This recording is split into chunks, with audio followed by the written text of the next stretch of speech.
Killian Bryce wiped the grease from his hands with a shop rag. The familiar burn of metal shavings under his fingernails was a comfort after 12 hours at the machining plant. The night shift paid better, and Reed needed every extra dollar for his medical bills.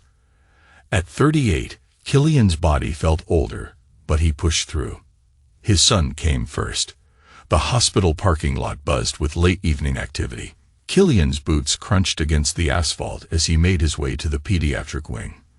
Room 314 had become his second home over the past year. Reed's mysterious illness kept bringing them back here, test after test showing nothing concrete. Through the window, Killian saw his son propped up in a hospital bed, his small frame lost among the white sheets. 8 years old and fighting something the doctors couldn't name. Reed's sketch pad rested on his lap, colored pencils scattered across the blanket. Even sick, the kid drew dinosaurs with the focus of a scientist. Reed's face lit up when Killian stepped inside.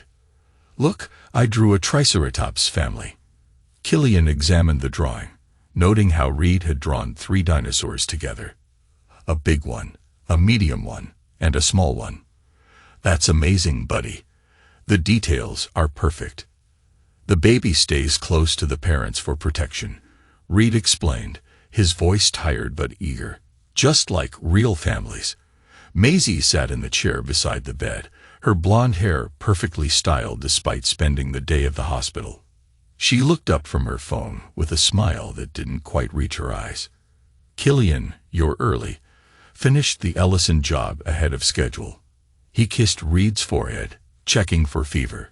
The skin felt normal. "How's he doing today?" "The same. Tired. Some nausea after lunch." Maisie's tone carried the practiced wariness of a concerned mother, but something felt off. She spoke about Reed's symptoms like items on a grocery list. Kendra entered the room, carrying 2 coffee cups, her designer heels clicking against the tile floor. Maisie's mother had the kind of presence that sucked the warmth from any room. Her silver hair was pulled back in a severe bun, and her cold eyes examined Killian like he was a bug she'd found in her kitchen. "Killian," she said, the name coming out as if she were spitting something distasteful. "I brought Maisie proper coffee. Hospital coffee is unfit for consumption." "Thanks for staying with them," Killian replied, though he meant nothing of the sort. Kendra's help always came with judgment attached. "Someone has to maintain standards." Kendra sniffed as she handed Maisie a cup and pointedly ignored Killian's presence. "Reed needs consistency in his care." The implied criticism hung in the air. Killian had heard variations of this theme for 8 years of marriage. His working-class job, his night shifts, his simple approach to life. None of it measured up to Kendra's expectations for her daughter's husband. "I brought you something, Reed." Killian pulled a small toy dinosaur from his jacket pocket. "Found this at the gas station. It's a stegosaurus." Reed's eyes widened. "It's perfect." "Thank you, Dad. The child has enough toys," Kendra remarked. "What he needs is proper medical attention, not gas station trinkets." Killian bit back his response. Arguments with Kendra accomplished nothing except upsetting Reed. "The doctors are doing everything they can." "Are they?" Kendra's tone suggested otherwise. "Perhaps if he had better insurance, private specialists." "Mom, please." Maisie's voice carried a warning, but she was looking at her phone again, fingers typing rapidly. "I'm just saying that sometimes a father's pride gets in the way of a child's welfare." The words hit their mark, as Kendra intended. Killian felt a familiar surge of anger, but he kept his face neutral. He'd learned long ago that showing emotion around Kendra only gave her ammunition.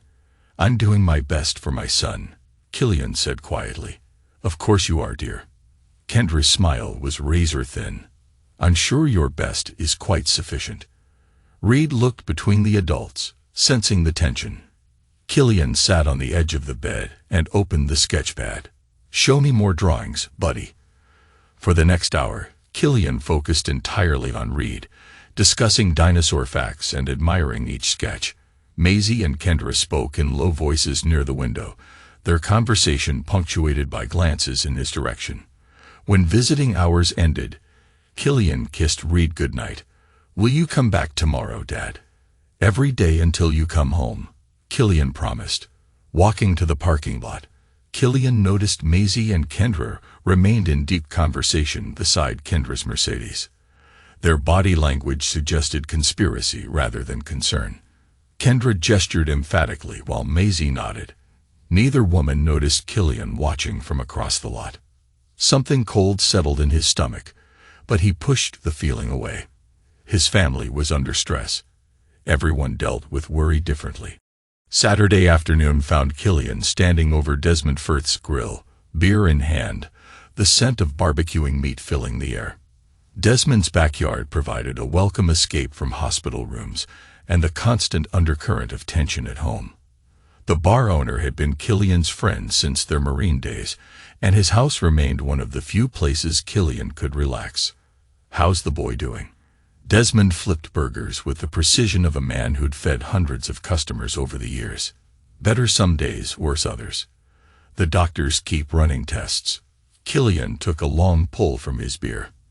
"They can't find anything definitive. Kids are tough. He'll bounce back." Killian nodded, though doubt nagged at him. Reed's illness followed no clear pattern. Good days mixed with bad ones in ways that made no medical sense. The symptoms appeared and disappeared like someone was controlling them. "Dad, look." Reed ran across the yard, a foam airplane in his hand. Despite his recent hospital stay, he seemed energetic today. "Uncle Desmond showed me how to make it fly in loops." "That's great, buddy." Killian smiled, watching his son's enthusiasm. These moments of normalcy felt precious. Maisie sat at the patio table with two other wives, her laugh carrying across the yard. She wore a sundress that showed off her figure and makeup applied with care. Kendra occupied the chair beside her, wearing enough jewelry to fund a small car. The older woman's disapproving gaze swept the modest gathering. "I don't understand why Maisie insists on these gatherings," Kendra said, her voice pitched to Ingrid. "Surely there are more appropriate social circles." One of the other wives shifted uncomfortably.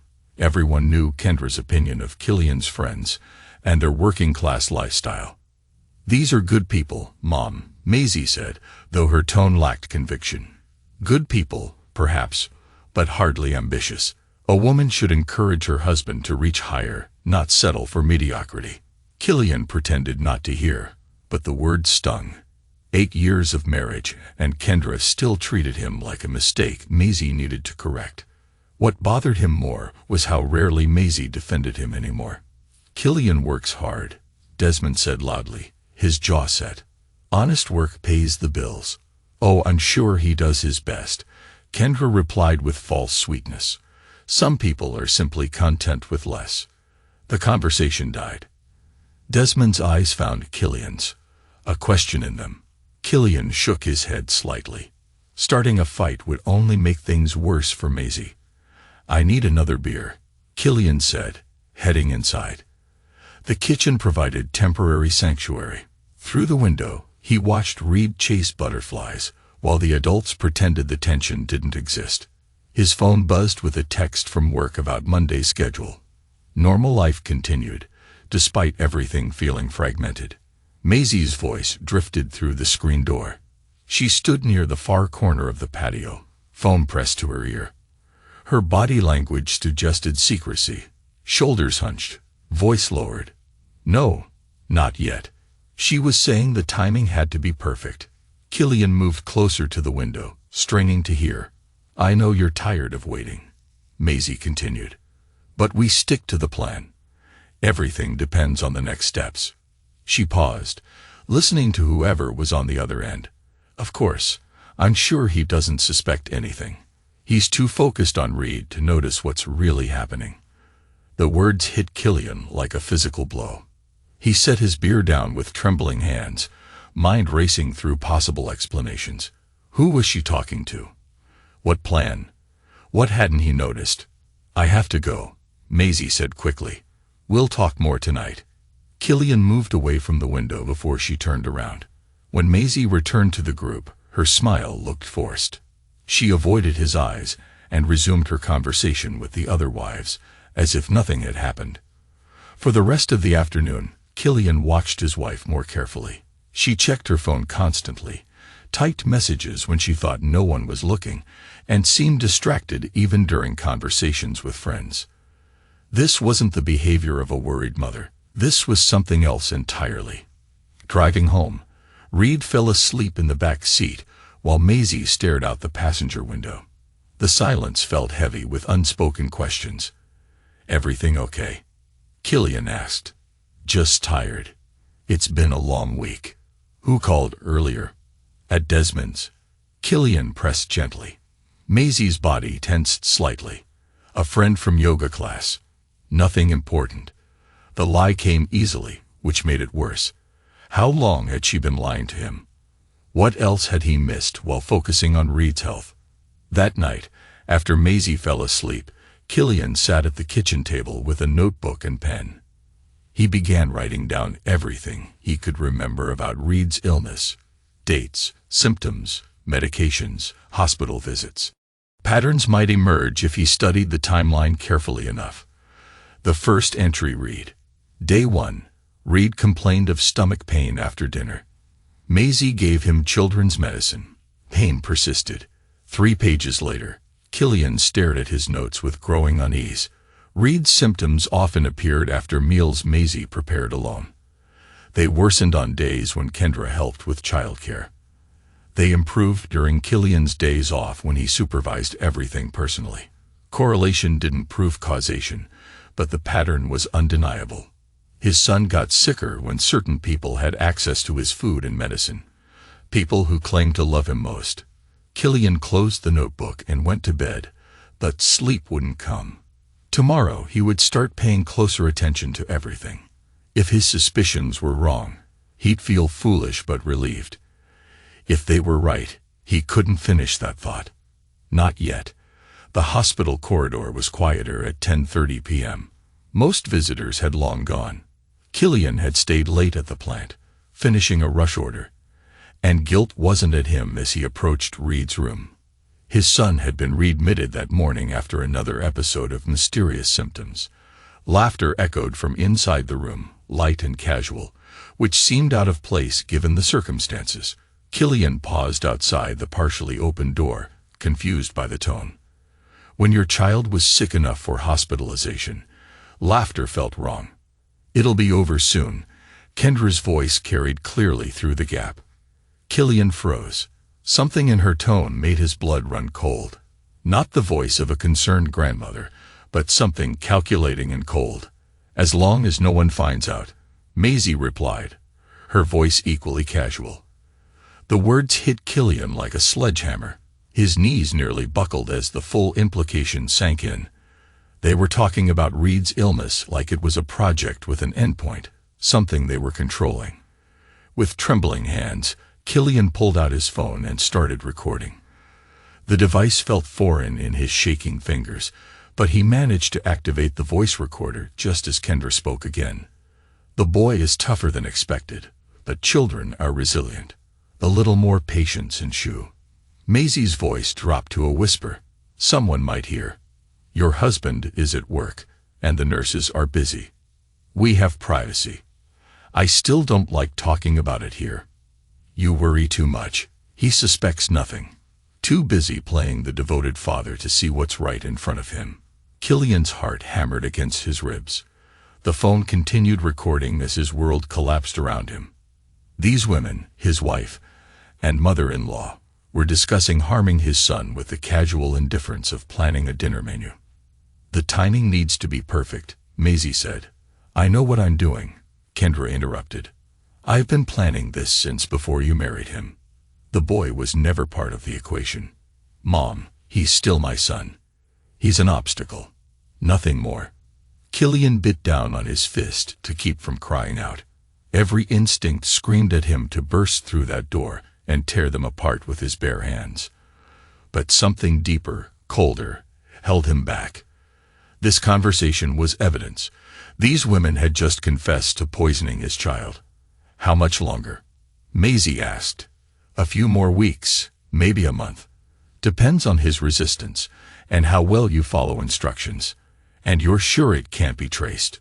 Trust me, when this is over, you'll have everything you wanted. Freedom, money, and a fresh start. No more pretending to love that simple man and his unremarkable life. The words cut deeper than any physical wound. 8 years of marriage, 8 years of believing in their love, 8 years of working himself to exhaustion to provide for his family. All of it a lie. Maisie had been planning his destruction since the beginning. Sometimes I wonder if there was another way, Maisie said quietly. There wasn't. He would never have given you what you deserved. This way, you get the insurance money, the house, everything. Tucker will make sure the medical records show natural causes. Tucker, the name meant nothing to Killian, but he filed it away. Another conspirator in whatever nightmare they had created. I should check on him, Maisie said. Make sure he's sleeping. Killian heard movement inside the room. He quickly pocketed his phone and walked down the corridor, pretending to arrive fresh for an elevator. When he turned the corner, Maisie was stepping out of Reed's room. Killian, she said, and she seemed genuinely surprised. You're late tonight. Long day of the shop. He studied her face, searching for signs of the monster he'd just overheard. But Maisie looked like the same woman he'd married, beautiful, concerned, tired from caring for their sick child. How is he sleeping now? He had a rough afternoon, but the doctors adjusted his medication. Every word felt like poison. She spoke about Reed's suffering with such practiced concern, never revealing that she was the cause of it all. I'll just look in on him, Killian said. Of course. Kendra sat beside Reed's bed, reading a magazine. She looked up when Killian entered, her expression shifting to its usual disapproval. You're quite late, she said.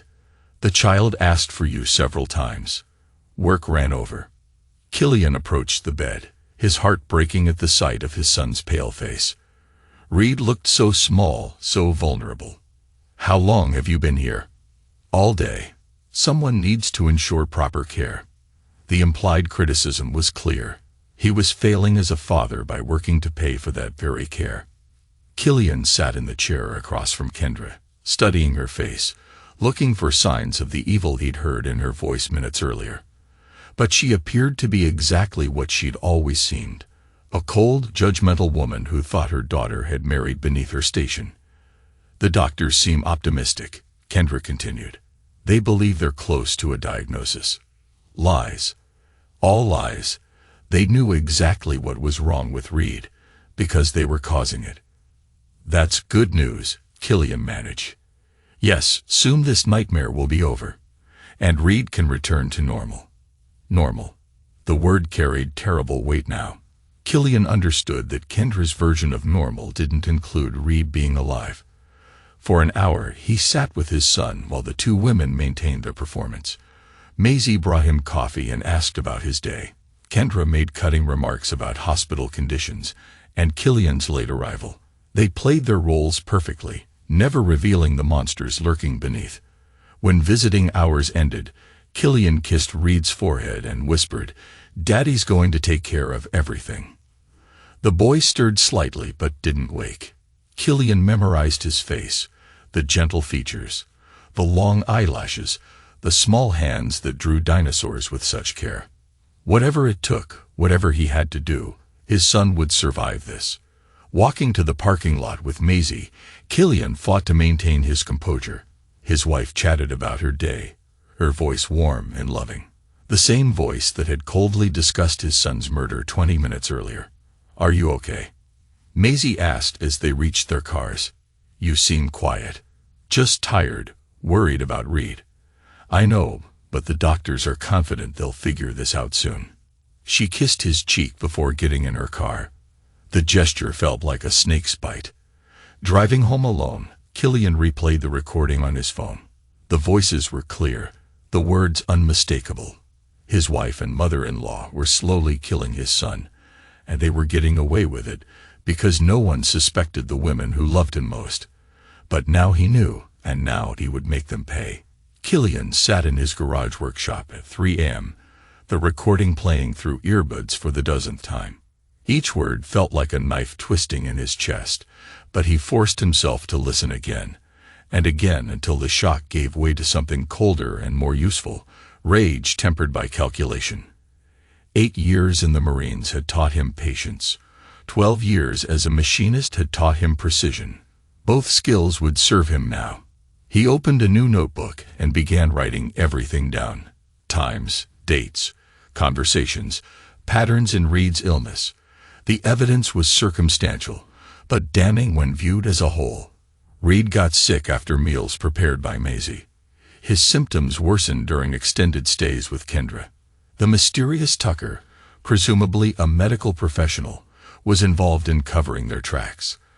The phone recording was a start, but not enough. He needed more evidence, and he needed to understand their full plan. Most importantly, he needed to keep Reed safe while he gathered proof of their guilt. Killian pulled out his laptop and began researching. Slow-acting poisons that could mimic chronic illness. Symptoms that matched Reed's medical records. Methods that would be hard to detect in standard blood work. The list was shorter than he'd expected, but long enough to require professional help to identify. He had a plan. The first step was protecting Reed without alerting the conspirators. Killian called in sick to work and drove to the hospital early, arriving before visiting hours officially began. The night nurse recognized him and allowed him inside Reed's room. His son was awake, staring at the ceiling with a listless expression that had become too familiar. "Dad, you're early. Couldn't sleep. Thought we could have breakfast together." Reed's face brightened slightly. "The hospital food is terrible. I brought something better." Killian produced a bag from the hospital cafeteria. Pancakes and orange juice, fresh from downstairs. They ate together while Killian carefully watched every bite Reed took. When the nurses brought Reed's morning medications, Killian insisted on reviewing each pill and checking the dosages against the chart. The staff seemed puzzled by his sudden attention to detail, but no one objected. "I want to stay with you today," Killian told his son. "Make sure you're getting proper care." "What about work?" "You're more important than work." Maisie arrived an hour later, surprise flickering across her face when she found Killian still there. "I thought you had the early shift today." "Called in sick. Figured Reed needed me more than the plant did." Something passed behind Maisie's eyes. Annoyance, maybe, or concern that her plans were being disrupted. "That's sweet, but you don't need to worry. Mom and I have everything under control." "I'm sure you do, but I want to be here." Kendra entered the room carrying her usual coffee and wearing her usual scowl. She stopped short when she saw Killian. "You're here early. Took the day off. How responsible." The word dripped with sarcasm. "I hope your employer appreciates such dedication to family time." "My family comes first," Killian said, meeting her gaze directly. "Always." For the next several hours, Killian observed everything. How Kendra and Maisie interacted with the medical staff, what they did when they thought he wasn't watching, how they reacted to his continued presence. The most telling moment came during lunch. A nurse brought Reed's meal, but before the boy could eat, Kendra intervened. "Let me check that first, dear. Hospital food can be quite questionable." She fussed with the tray, rearranging items and adding seasoning from a small container in her purse. The gesture looked motherly, but Killian now understood its true purpose. "Actually," Killian said, standing up, "I think I'll get Reed something from the cafeteria. He mentioned wanting a grilled cheese sandwich." "That's unnecessary," Kendra said quickly.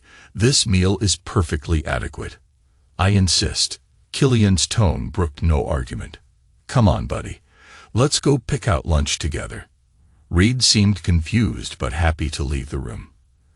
As they walked down the corridor, Killian glanced back to see Kendra and Maisie in heated whisper conversation. In the cafeteria, Killian let Reed choose his own food and watched him eat every bite. Color returned to the boy's cheeks and his energy improved noticeably. "I feel better today," Reed said, working on a chocolate chip cookie. "Good. That's very good." "Dad, why are you staring at me funny?" Just happy to see you eating well. That afternoon, while Maisie and Kendra stepped out for coffee, Killian called an old Marine buddy who worked private security. I need surveillance equipment, he said quietly. Cameras, recording devices, something small and undetectable. What kind of trouble are you in, Kill? The worst kind, but I can't explain over the phone. Meet me tonight. Usual place. By evening, Reed's condition had improved dramatically.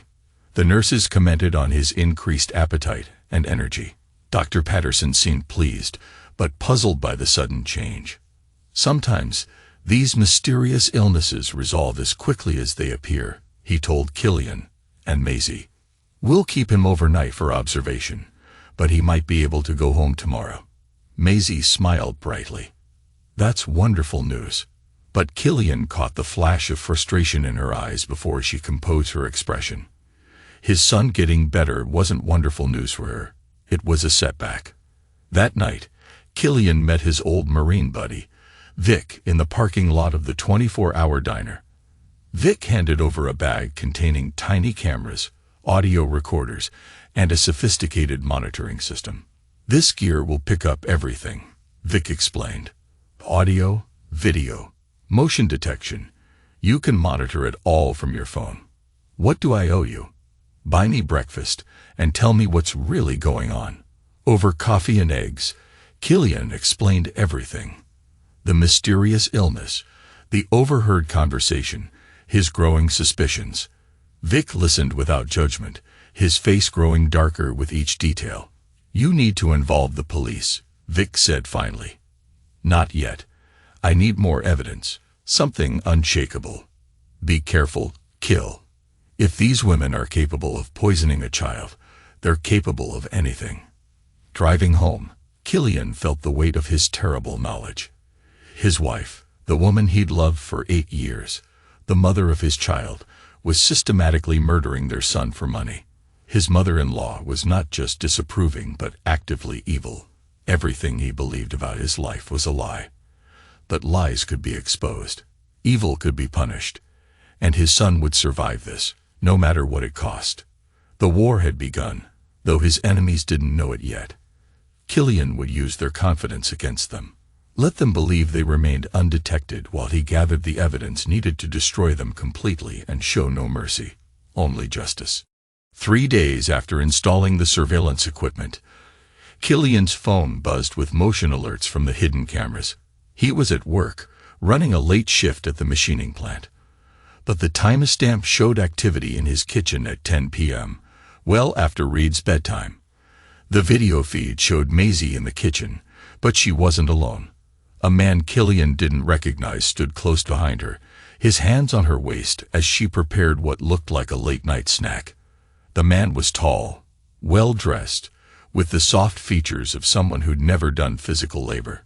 Killian's jaw clenched as he watched his wife turn to the stranger, her arms around his neck, and kiss him with the passion she'd stopped showing her husband months ago.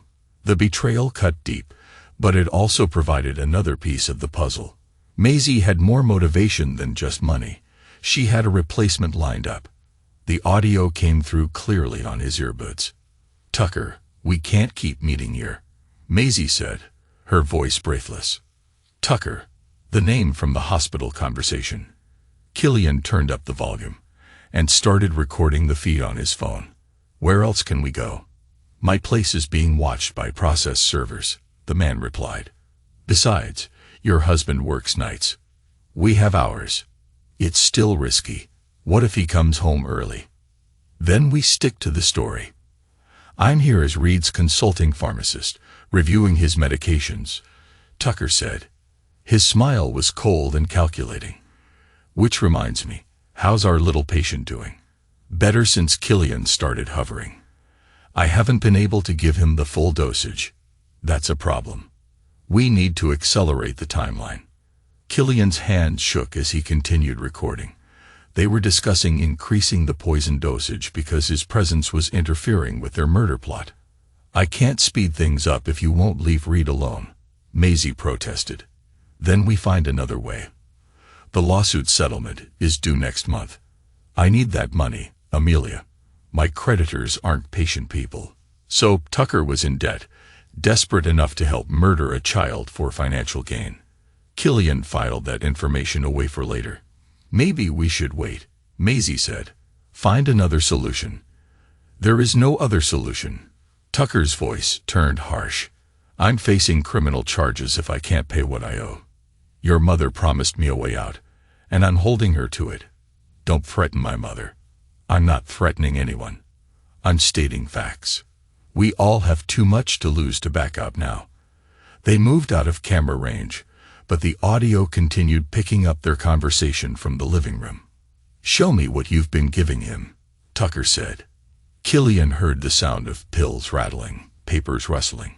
Good, but we need to increase the frequency. Every meal, every snack. No exceptions. Killian's been preparing most of Reed's food lately. Then you find a way around that. Slip it into his drinks. Hide it in treats. I don't care how you do it. Just get it done. And if Killian gets suspicious, he won't. According to your mother, he's too simple to figure out complex schemes. Just keep playing the devoted wife and worried mother. The conversation continued for another hour, revealing the full scope of their plan. Tucker Rain was a pharmacist facing both civil and criminal charges for embezzling from his practice. Kendra had approached him months ago with a proposal: help them slowly poison Reed, while making it look like a natural illness and share in the insurance payout, and Maisie's eventual inheritance.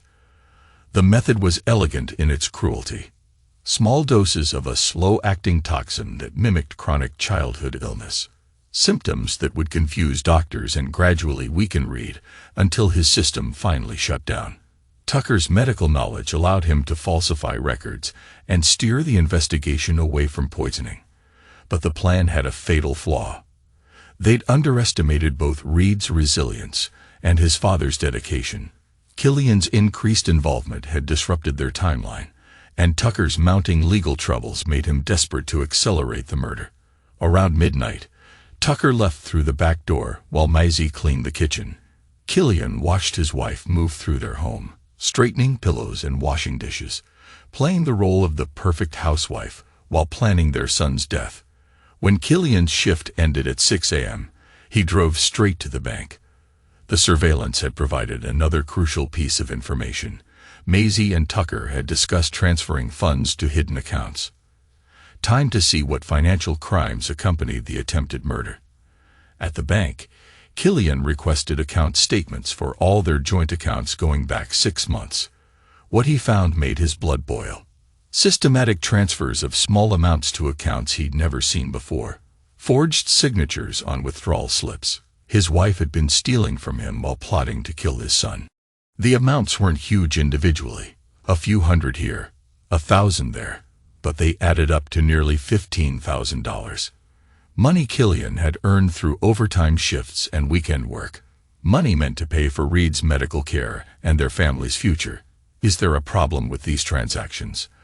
The bank manager asked, noting Killian's expression. Noting Killian said, I need copies of everything. All statements, all withdrawal records, all signatures. Of course, the bank manager said. Is this for legal proceedings? It will be, Killian replied, armed with financial evidence of theft and recorded proof of the murder conspiracy. Killian began phase 2 of his plan. If Maisie and Kendra thought they could destroy his family and steal his money, they were about to learn how wrong they could be. But first, he needed to ensure Reed's safety while he built an unshakable case. One mistake, one moment of inattention, and these monsters might succeed in killing his son. Killian's garage workshop had transformed into a command center. Bank statements covered one wall, connected by red string to photographs and transcribed conversations. Surveillance footage played on his laptop while audio recordings provided a soundtrack to his rage. 2 weeks of careful observation had revealed the full scope of his family's betrayal. The hidden cameras captured everything. Maisie crushing pills and mixing them into Reed's apple juice when she thought Killian was sleeping. Kendra mixing powder into the boy's oatmeal during her helpful babysitting sessions. Tucker arriving for late-night strategy meetings where they discussed accelerating the timeline. But Killian had a strategy of his own. While maintaining the appearance of a devoted but clueless husband, he'd begun replacing their poison with harmless substitutes. When Maisie reached for the concealed vial in her purse, she found tablets that looked identical but contained nothing more dangerous than calcium supplements. When Kendra added her special vitamins to Reed's food, she was actually giving him real vitamins that improved his health. The results were striking. Reed's energy returned day by day. His appetite improved. The mysterious symptoms that had puzzled doctors began disappearing as the actual poison left the system. "He's looking so much better," Killian said, watching Reed play with his toy dinosaurs. Cambria Knox said during her visit that afternoon. Killian's childhood friend had stopped by with homemade soup, as she often did when Reed was unwell. But unlike Maisie and Kendra, Cambria's concern felt genuine. Her presence in their house felt like a reminder of what real love looked like. "The doctors think they finally found the right treatment," Killian lied smoothly. "I'm so glad." Cambria watched Reed playing with his dinosaur toys, her expression troubled. "Can I ask you something?" "Of course." She glanced toward the kitchen, where Maisie was preparing dinner, then lowered her voice. "Have you noticed anything odd about how Maisie talks about Reed's illness?" Killian's heart rate spiked, but he kept his expression neutral. "What do you mean?" "It's probably nothing. But at the grocery store last week, she was talking to another mother about it. Most parents get emotional discussing their child's health problems. But Maisie seemed almost clinical, like she was describing someone else's kid." The observation cut straight to the truth. Killian had noticed the same disconnect. Maisie performed concern when others were watching but lacked the raw emotion of a genuinely worried mother. "She handles stress differently than I do," Killian said carefully. "Maybe that's it." Cambria didn't look convinced. I've known you since we were kids, Kill.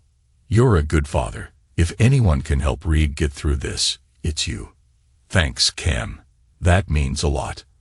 After Cambria left, Killian found Maisie in the kitchen, phone pressed to her ear and voice lowered to a whisper. "I know you're frustrated," she was saying, "but the situation is more complicated now." Killian pretended to be checking the mail while listening. "He's getting better instead of worse. Tucker thinks someone's interfering with the medication." A pause while the other party responded. "No, Killian doesn't suspect anything. He's just being more protective than usual." Another pause. "Fine, we'll meet tomorrow night. But this needs to end soon. Tucker's creditors are getting impatient." Maisie hung up and noticed Killian in the doorway. "Just coordinating with Mom about tomorrow's doctor visit," she said smoothly. "Good. I want to be there for that appointment." "Of course. We should all be there." That night, while Maisie slept, Killian reviewed the financial records again. The pattern was clear: systematic theft designed to look like legitimate expenses. Maisie had been siphoning money for months, building a nest egg for her new life with Tucker. But she'd made a crucial mistake. Several of the forged withdrawal slips bore signatures that didn't quite match Killian's handwriting. Bank security cameras would show Maisie making withdrawals she claimed he authorized. When the time came, those discrepancies would prove fraud. Killian's phone buzzed with a motion alert from the kitchen camera. The timestamp showed 2 a.m., well past anyone's normal bedtime. He switched to the live feed and watched Kendra enter through the back door, moving quietly through the darkened house. She went straight to the kitchen cabinet where they kept Reed's medications, but instead of finding the poison she'd hidden there, she found the harmless substitutes Killian had left in their place. Her face twisted with confusion and anger as she examined the pills. Kendra quickly grabbed her phone and typed a message. Seconds later, Killian's audio surveillance picked up Maisie's phone buzzing in the bedroom. He heard his wife slip out of bed and pad downstairs. "What are you doing here?" Maisie whispered when she reached the kitchen. "Something's wrong. The medication has been switched." "That's impossible. I checked it yesterday. Look for yourself." Killian watched his wife examine the pills with growing alarm. These women had been so confident in their deception that the possibility of discovery seemed to genuinely shock them. "Someone knows," Kendra said flatly. "Who?" "Killian doesn't have access to these pills." "Then who does?" The two women stood in Killian's kitchen at 2 in the morning, discussing the failure of their murder plot with the casual tone of people whose dinner reservation had been canceled. "We need to call Tucker," Maisie finally said. "Absolutely not. Phone calls can be traced." "Then what do we do?" "We accelerate everything. If someone is interfering, we need to finish this before they can expose us." The cold calculation in Kendra's voice made Killian's skin crawl. Even faced with potential discovery, her primary concern was completing the murder of her grandson. "How do we accelerate?" Maisie asked. "Direct injection. Tucker can provide something fast-acting that mimics an allergic reaction or seizure. Make it look like a sudden onset of whatever illness the doctors think Reed has." "That's too risky. If they find injection marks, they won't look for injection marks if it appears to be the natural progression of his existing condition." Killian gripped his phone tighter, rage building as these monsters discussed murdering his son with a lethal injection. But he forced himself to remain calm and keep recording. Every word was evidence that would put them in prison. "When?" Maisie asked. "Tomorrow night, after Killian goes to work." "What if he doesn't go to work?" "He's been staying home more often." "Then we create a reason for him to leave. A family emergency, a problem at the plant, something urgent that requires his immediate attention." They spent another 20 minutes discussing logistics before Kendra left through the back door. Maisie returned to bed, but Killian could hear her restless movements through the bedroom wall. His wife was planning to murder their son in less than 24 hours. The time for surveillance had ended. Tomorrow he would set the final trap. Detective Innes Holbrook had worked homicide for 15 years, and something about the pharmacy case bothered her. Tucker Rain was facing charges for embezzling funds and falsifying prescriptions, but the pattern of missing medications suggested something more sinister than financial fraud. Sitting in her office at 7 a.m. with a cup of black coffee and Rain's files spread across her desk, she reviewed the inventory discrepancies one more time. The missing drugs weren't typical street narcotics or painkillers that addicts craved. Instead, they were medications that could cause slow chronic illness if administered incorrectly or deliberately. The phone call from the anonymous tip line had come in at 6:30. "Detective Holbrook, you should look into Tucker Rain's connection to the Bryce family. The kid who's been in and out of the hospital all year." "Who is this?" "Someone who cares about that boy's safety. Check Rain's financial records against Maisie Bryce's bank accounts. Look for patterns." The line had gone dead before she could ask more questions, but 15 years of police work had taught her to trust her instincts. Anonymous tips usually came from people who couldn't speak openly, family members, co-workers, or criminals with consciences. A quick database search revealed that Reed Bryce, age 8, had been treated at St. Louis General 17 times in the past year for a mysterious illness. His mother, Maisie Bryce, had been present for every visit. The attending physicians had run extensive tests but found no definitive diagnosis. More interesting was Tucker Rain's connection to the case. He'd served as a consulting pharmacist on 3 of Reed's admissions, reviewing the boy's medications and making recommendations. For a man facing criminal charges, he seemed unusually interested in one specific patient. Holbrook pulled Rain's financial records and cross-referenced them with the Bryce family's bank accounts. What she found made her reach for her car keys. Several large deposits to Rain's personal account corresponded with withdrawals from accounts linked to Kendra Kane, Maisie Bryce's mother. The amounts were substantial enough to suggest payment for services, but what services would an elderly woman need from a disgraced pharmacist? By 9 a.m., Holbrook was parked outside the Bryce residence in an unmarked car, watching the house through binoculars. Routine surveillance on a hunch, but hunches had solved more cases than forensic evidence in her experience. At 9:15, a silver Mercedes pulled into the driveway. An older woman emerged, well-dressed, expensive jewelry, the bearing of someone accustomed to being obeyed. This matched the description of Kendra Kane from the financial records. At 9:30, a younger blonde woman left the house with a boy who appeared to be around 8 years old. The child looked healthier than his medical record suggested he should, walking with energy and carrying a backpack decorated with dinosaurs. Holbrook started her engine and followed at a distance as the woman, presumably Maisie Bryce, drove to St. Louis General Hospital. The boy's demeanor was that of a normal child going for a routine checkup, not someone suffering from chronic illness. In the hospital parking garage, Holbrook positioned herself where she could observe the family's arrival. She watched Maisie Bryce interact with her son, noting the woman's body language and facial expressions. Most mothers bringing sick children to the hospital showed signs of stress or worry. Maisie looked like someone running errands. The investigative instincts that had made Holbrook successful whispered that something was very wrong in the Bryce family. But wrong wasn't the same as criminal, and suspicious behavior wasn't evidence of a crime. Her phone rang as she was considering whether to enter the hospital. "Detective Holbrook, this is Killian Bryce. I believe you've been looking into Tucker Rain." The voice was calm, controlled, but she heard undertones of barely contained rage. "Mr. Bryce, how did you get this number? I have information about Rain that you need to see." "Information about what he's been doing to my son." "What kind of information?" "The kind that proves 3 people have been slowly poisoning my 8-year-old boy for the past year." Holbrook's grip tightened on the phone. "Mr. Bryce, that's a very serious accusation. I have recordings, video surveillance, financial records, bank statements showing payments from my mother-in-law to Rain. Everything you need to arrest them. Where are you now?"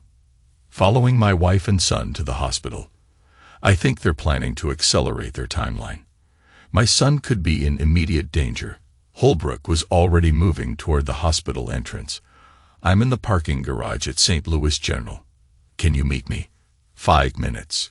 The man who approached her car matched the description from the database. Tall, dark hair, the solid build of someone who worked with his hands. But his eyes held the focused intensity of a soldier preparing for war. "Detective Holbrook, I'm Killian Bryce." He slid into the passenger seat and immediately handed her a tablet computer loaded with video files. "This was recorded in my kitchen 2 nights ago," he said, starting the first video. For the next 20 minutes, Holbrook watched and listened to evidence of the most cold-blooded conspiracy she'd encountered in 15 years of police work. Audio recordings of Maisie Bryce and Kendra Kane discussing their son's murder. Video footage of medication being tampered with. Financial records showing systematic theft and payments to their co-conspirator. "Jesus Christ," she whispered as the final recording ended. "There's more. They're planning to kill him tonight with a lethal injection. Make it look like his illness finally overwhelmed his system." "How long have you known about this?" 3 weeks.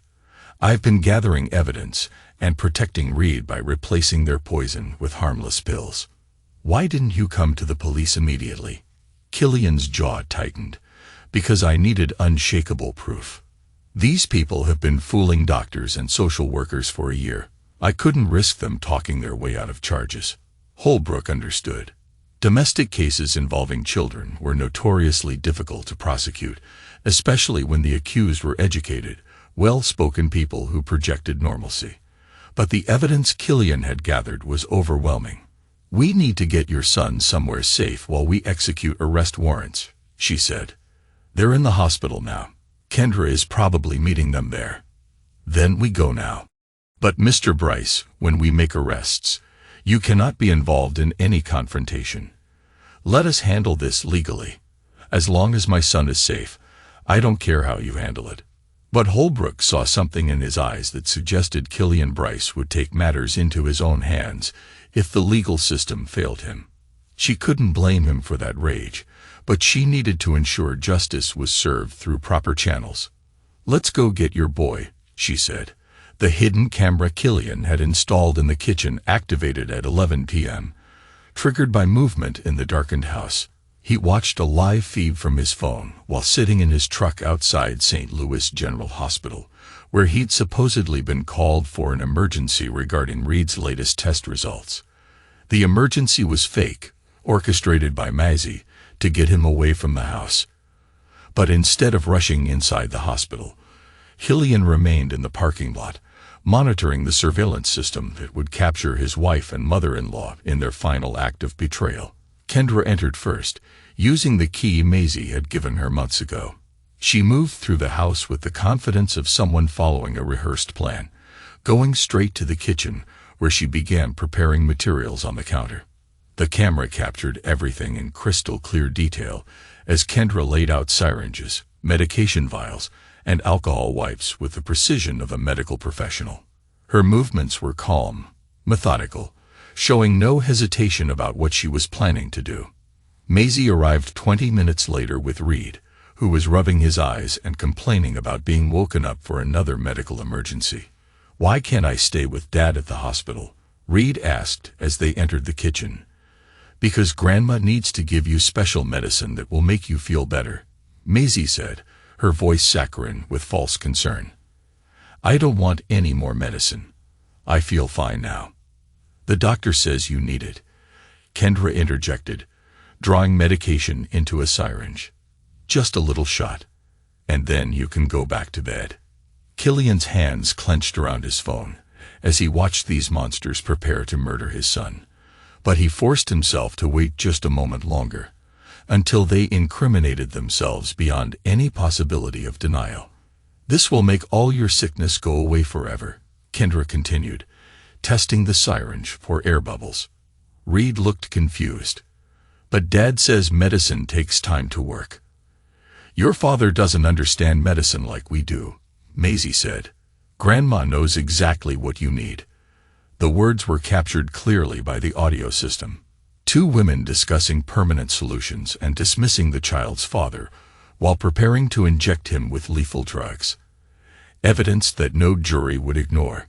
Kendra approached Reed with a syringe, while Maisie held the boy's arm steady. This was the moment. Any longer and his son would be in real danger. Killian burst through the front door with Detective Holbrook and two uniformed officers behind him. "Police, step away from the child." The scene froze like a tableau. Kendra stood with the syringe inches from Reed's arm, while Maisie gripped the boy's shoulders. Both women stared at the officers with expressions of pure shock. "What's happening?" Reed cried, frightened by the sudden invasion of armed strangers. "It's okay, buddy," Killian said, moving quickly to his son's side. "These are police officers. They're here to help." "Drop the syringe and step back," Holbrook ordered, her weapon drawn but pointed down. Her eyes cycled through several emotions: surprise, anger, and finally cold calculation.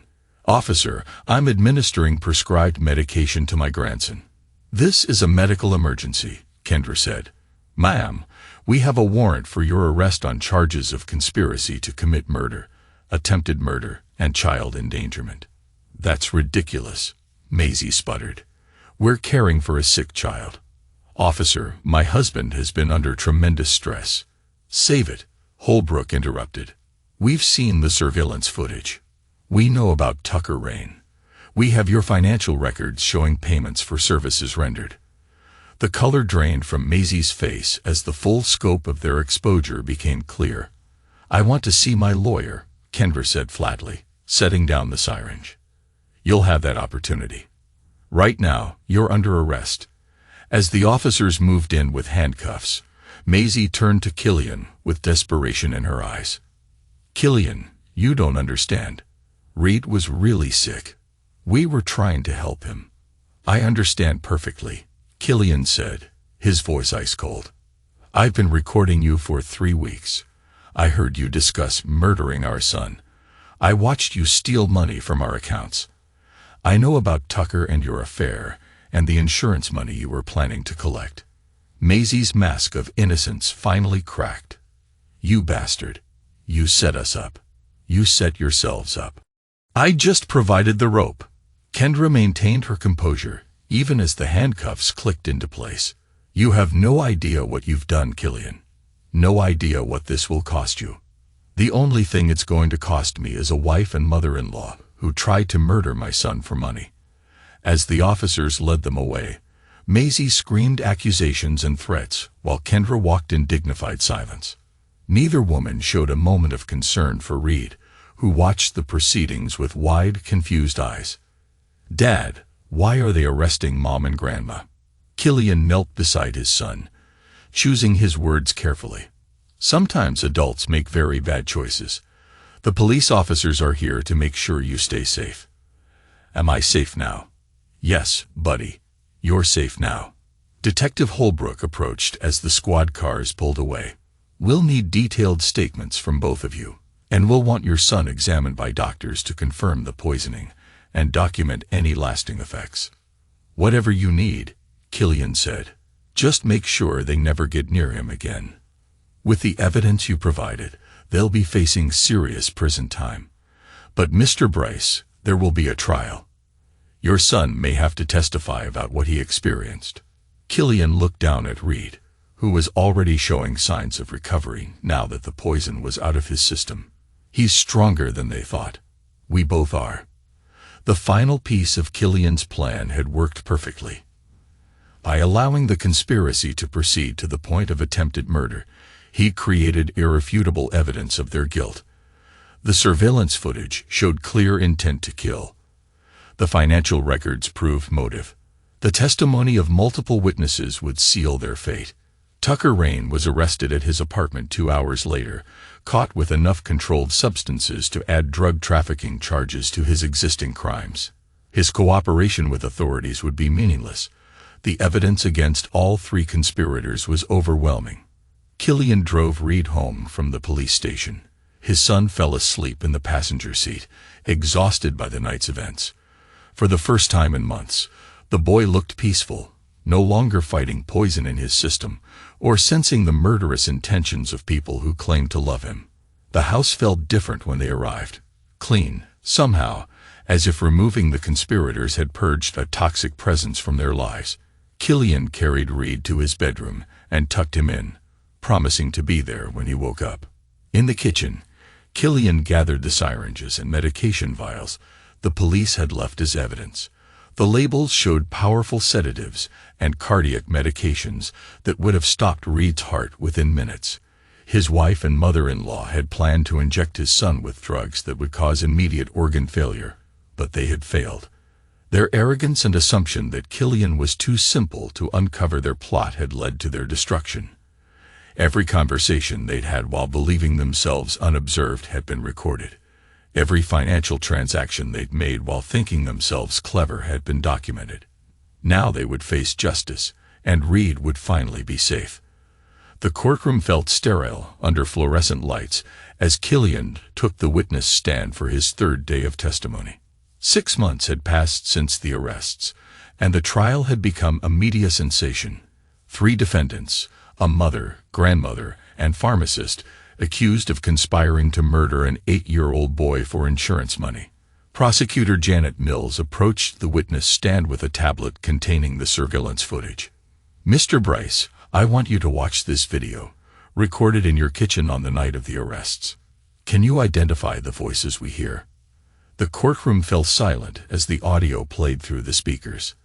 "This will make all your sickness go away forever." Kendra's voice, cold and calculating. "Grandma knows exactly what you need." Maisie's voice, reassuring her son while preparing to kill him. Killian watched the jury's faces as they heard his wife and mother-in-law discuss murdering his son with the casual tone of people planning a dinner menu. Several jurors looked physically ill. "Mr. Bryce, how did you feel when you heard these words being spoken to your son?"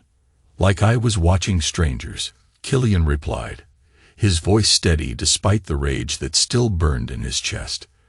"The women I thought I knew would never have harmed Reed. These people were something else entirely."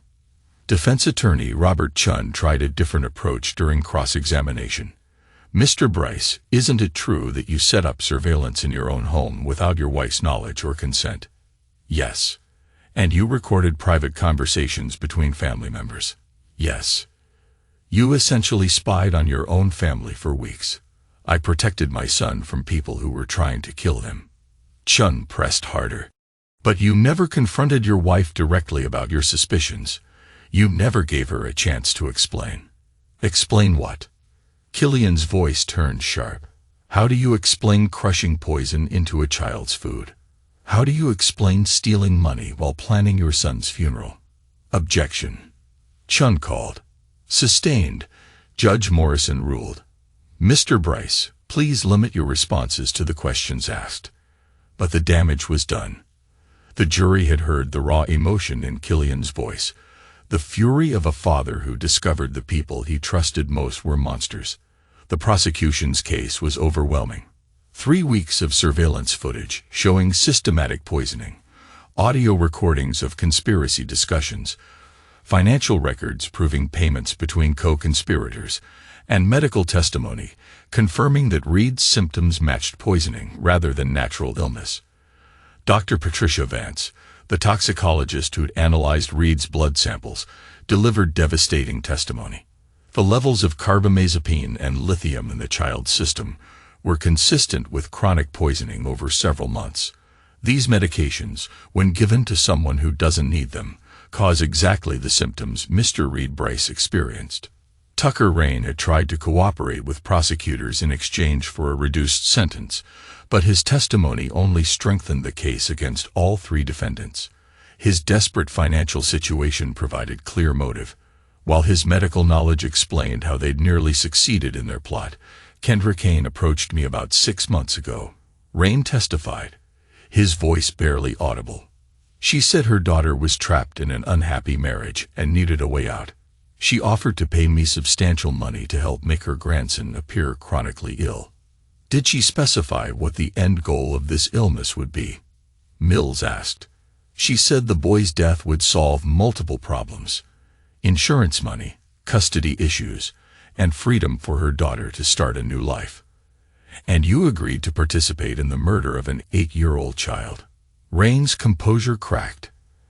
I owed money to dangerous people. I was facing prison time anyway. She made it sound like a medical procedure, not murder. The defense's attempts to portray the defendants as concerned family members fell apart under scrutiny. Surveillance footage showed Maisie and Kendra discussing Reed's death with excitement rather than grief.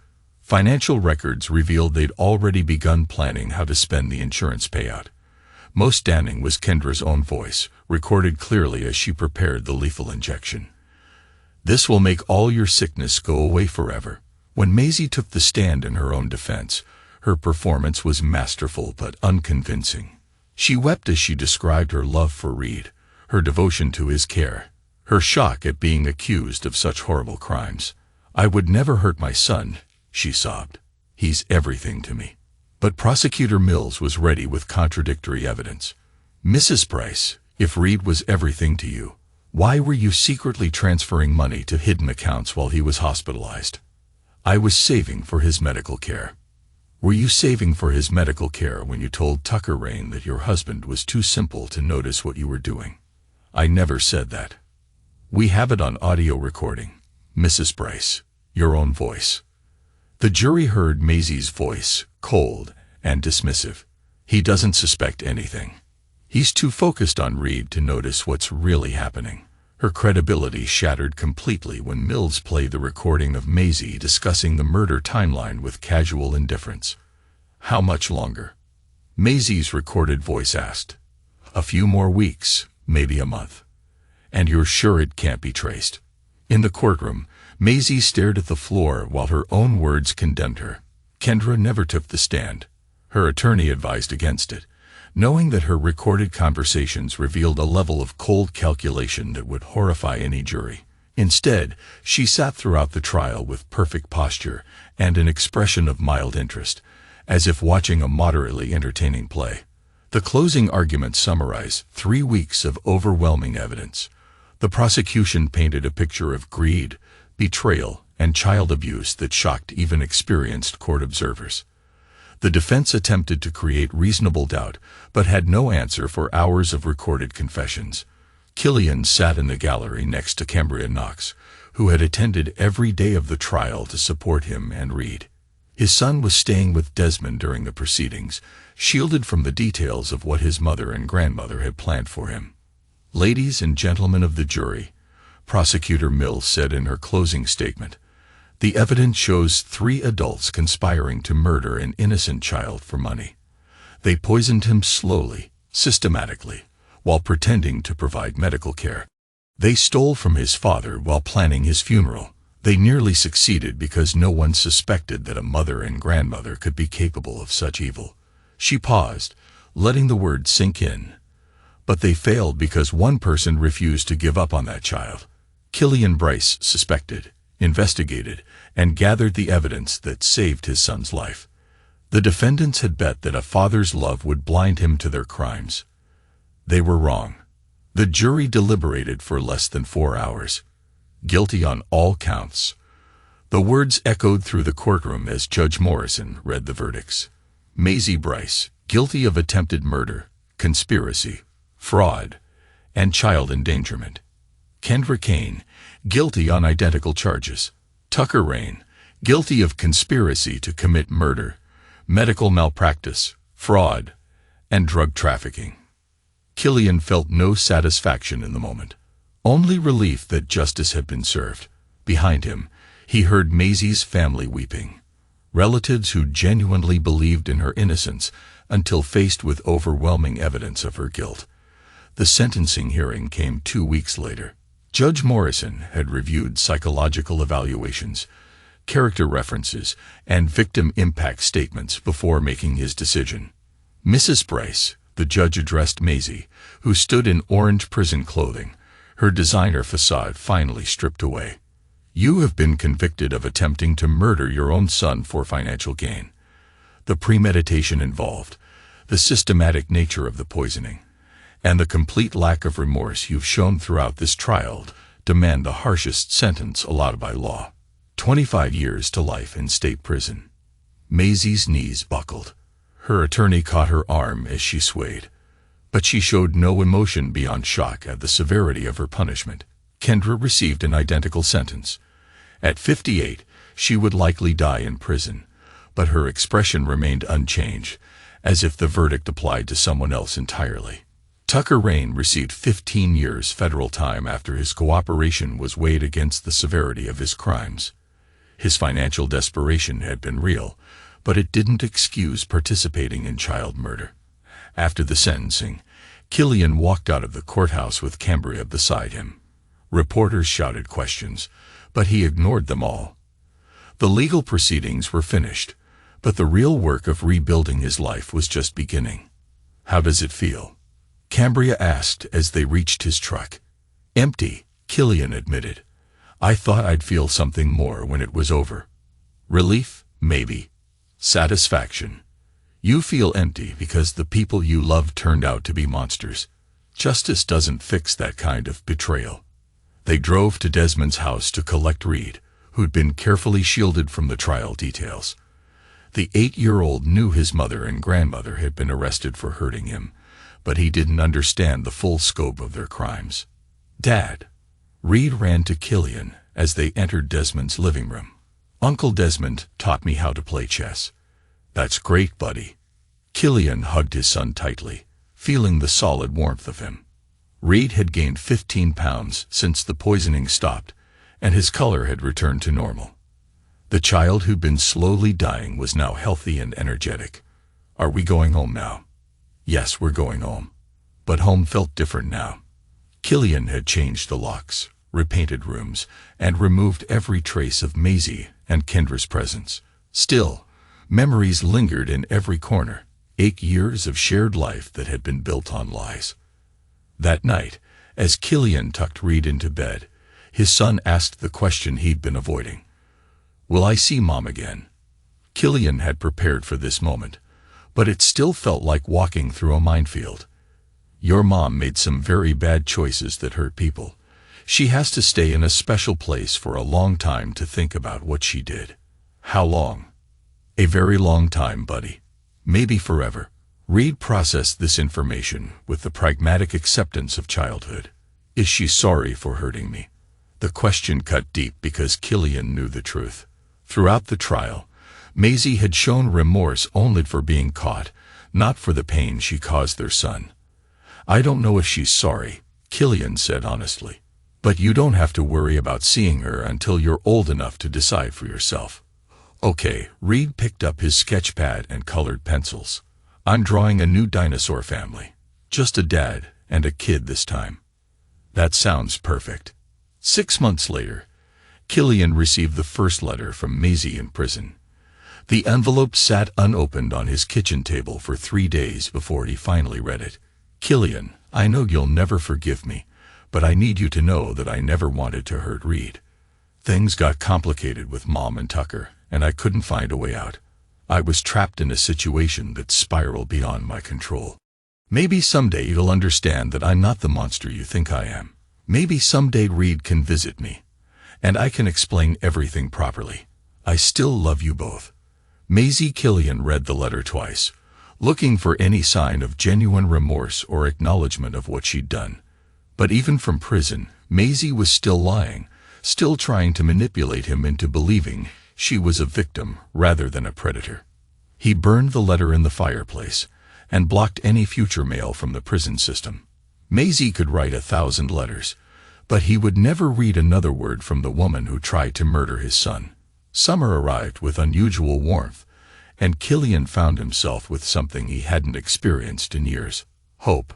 He'd taken extended leave from the machining plant, using the money recovered from Maisie's hidden accounts to support himself and Reed while they rebuilt their lives. The old camper trailer sat in Desmond's field like a wounded animal. Its aluminum skin was dented, and windows cracked from years of neglect. Killian had bought it for $300 from a farmer who was tired of looking at the eyesore. "It's pretty beat up, Dad," Reed observed, walking around the trailer and cataloging its flaws. "That's why we got it cheap. But look at the bones." Killian opened the door, which squeaked in protest. "The frame is solid. The appliances just need cleaning. With some work, this could be our adventure vehicle." "What kind of adventures?" "Whatever kind we want. Camping, fishing, exploring places we've never seen. Just you and me." The idea had excited Reed in ways that television and video games never had. For weeks, they worked together every morning, stripping out damaged materials and rebuilding the trailer's interior. Killian taught his son to use tools safely, to measure twice and cut once, to take pride in work done with their own hands. "Why are we fixing this instead of buying a new one?" Reed asked one afternoon as they sanded the cabinet doors.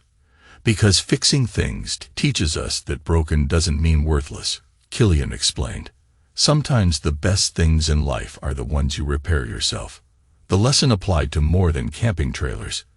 Both Killian and Reed were healing from the damage caused by people who should have protected them. Trust came slowly, but it was coming. Cambria visited regularly, bringing lunch and helping with projects that required extra hands. Her presence felt natural and comfortable in ways that Killian was just beginning to appreciate. She'd loved him quietly for years while he was married to someone else. Never pushing, never demanding, simply being available when he needed a friend. "You're good with him," Cambria said one evening as they watched Reed practice his woodworking skills. "He's easy to be good with. Pure heart, just like his drawings." "I meant you're good at being his father. Single parenting isn't simple, especially after everything you've been through." Killian considered this. "I don't feel like I'm doing anything special, just trying to give him the childhood he deserves." "That's exactly what makes you special."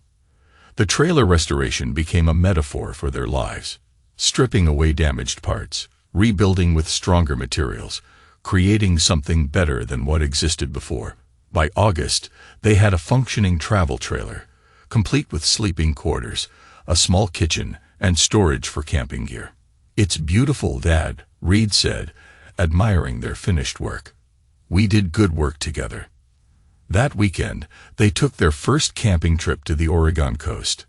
Reed had never seen the ocean, and his wonder at the endless horizon reminded Killian how much beauty existed in the world, despite all the ugliness they'd survived. They built sandcastles and collected shells. Reed sketched seabirds while Killian cooked dinner over a camp stove.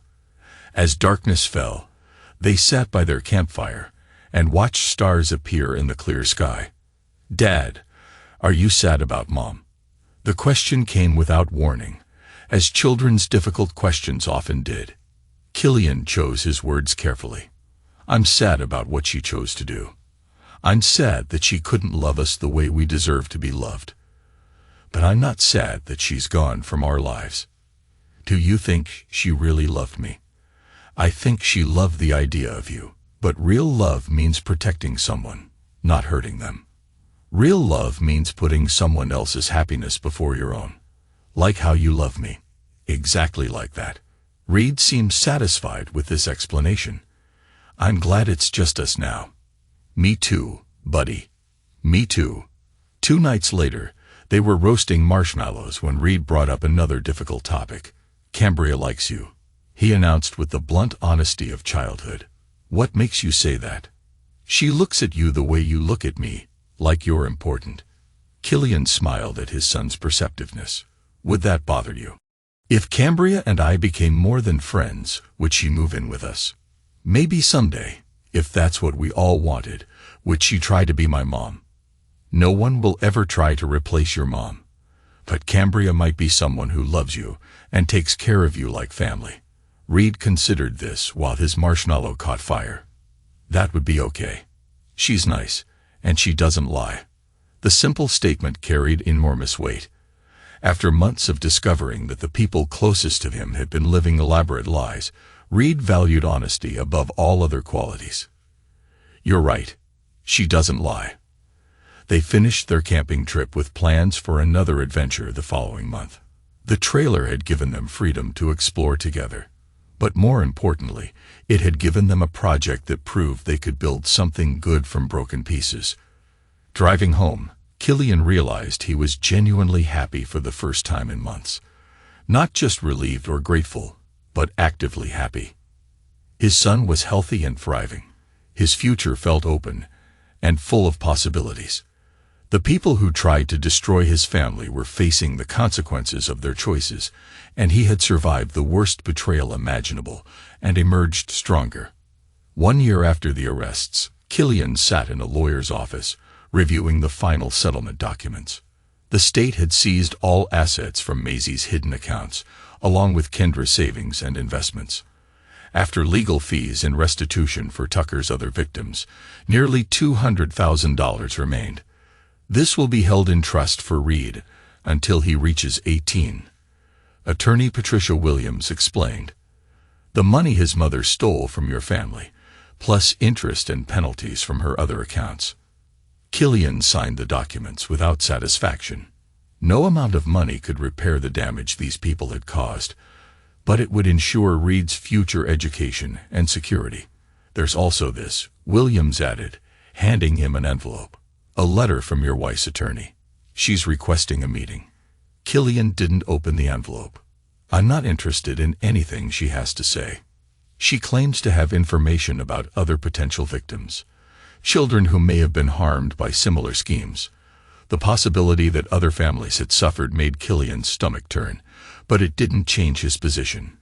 If she has information about other crimes, she can share it with prosecutors. "I won't be manipulated into visiting her." Williams nodded. "I understand, but I had to present the request." Driving home, Killian thought about the letter in his jacket pocket.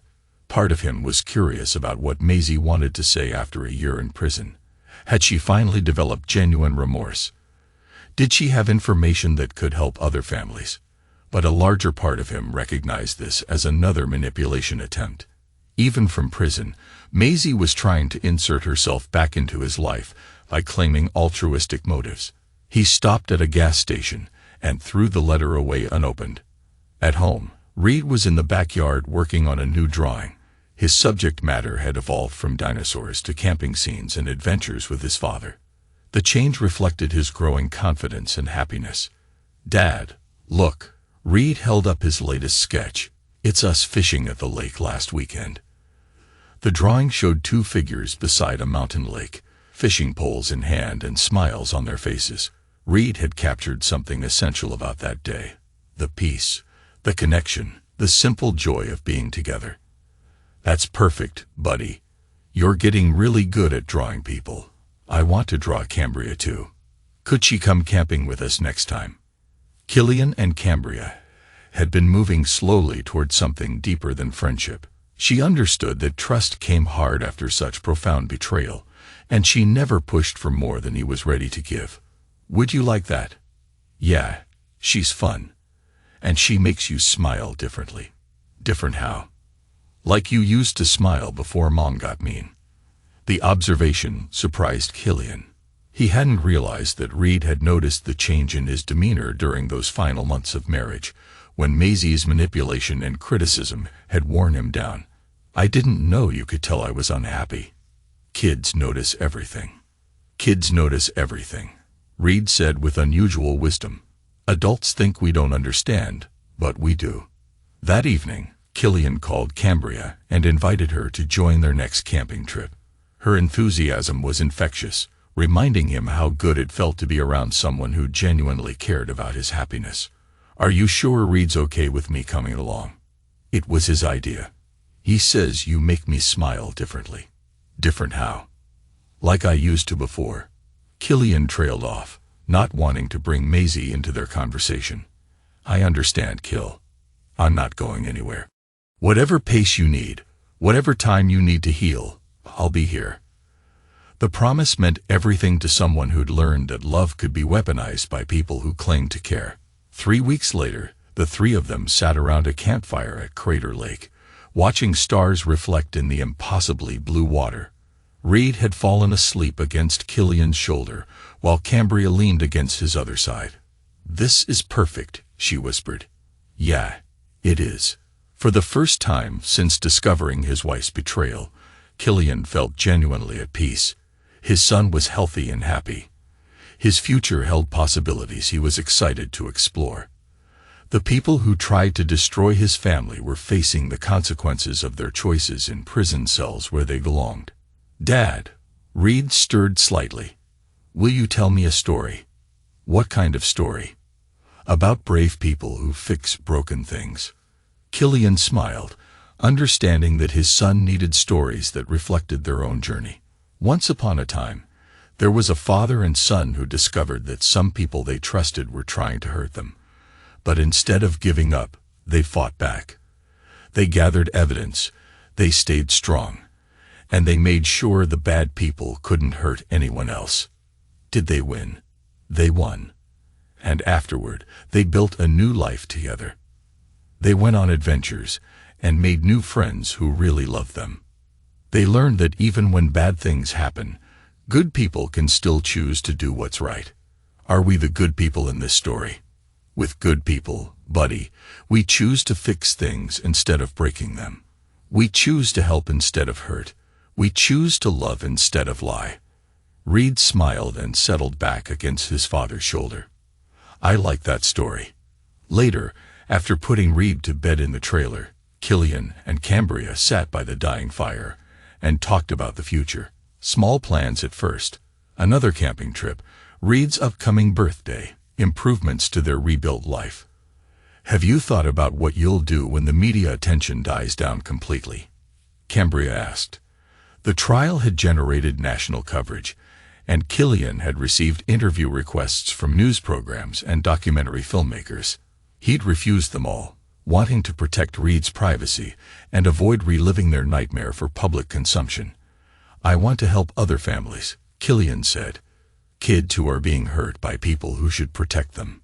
Maybe work with social services or law enforcement to recognize the signs I missed for so long. That's a good mission.